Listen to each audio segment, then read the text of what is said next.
sacred duties of a wife and mother.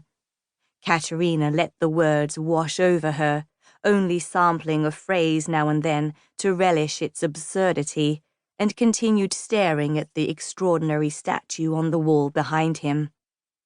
She scarcely believed in her own gods, and nothing on this wide earth could induce her to give any credence to this ridiculous, skinny, half-naked wretch.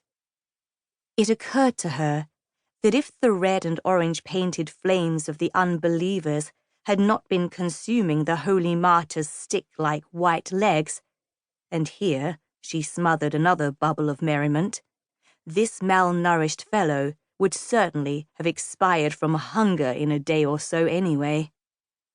The same could hardly be said of the bridegroom looming at her side. Prince Kazeki might have embodied the very meaning of well-fed. Not that he was overly fat.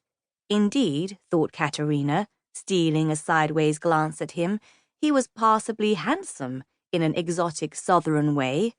Long, muscular limbs, broad shoulders, and a barrel-like torso. His blue-black hair, high cheekbones, and dark brown eyes, inherited, she assumed, from his mother, a Han Venerable from the vast ricelands of the Celestial Republic to the east of the Empire, gave his looks a pleasing quality. His considerable weight, too, gave him a physical presence that was appealing. It was a shame, really, she thought, that all this prime southern manhood would soon be wasted. Prince Kazeki's strong right hand was grasping hers, and she could feel the greasy mingling of their palm sweat as the Archbishop moved on to the part of the ceremony in which he sternly informed the newly joined couple before him that the fleshy side of marriage must only be undertaken for the purposes of reproduction. This Archbishop was a ludicrous fellow with an enormous white beard, a stiff golden cape, and a baggy red hat embroidered with silver thread. Katerina could not look at him without wanting to laugh. A pair of massive, solid gold urns stood at either side of the altar, one filled with the holy wine, the other with the holy oil, and each tended by a junior priest in shining silver robes. Almost everything in the basilica seemed to be fashioned from gold or silver. It was a dazzling place, no denying it, and Katerina had been rather impressed at first. Her young tastes had been forged by the austere sensibilities of the frozen north. Dark pine woods, thick black firs, white plastered walls or plain grey stone, a discreet crystal vase here or there.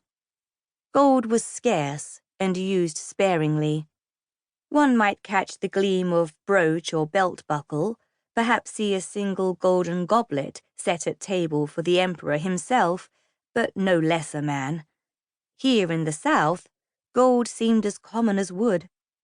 From her governess's geography lessons, she knew that this was because Ashgabat was the nearest of the empire's 7 principalities to the Laut Besar, that legendary warm southern ocean studded with tropical islands.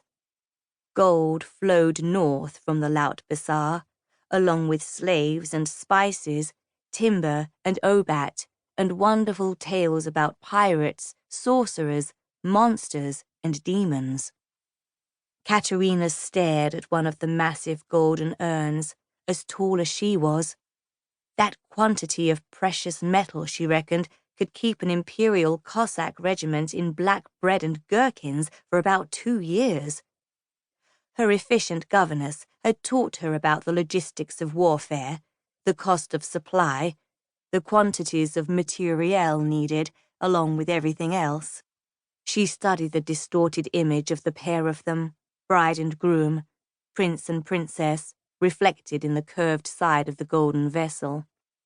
She looked well that day, she thought, in the traditional wedding colours of white and red. Her long, almost white, fair hair had been gathered into a single fat plait that hung down her back and threaded with ruby rosebud.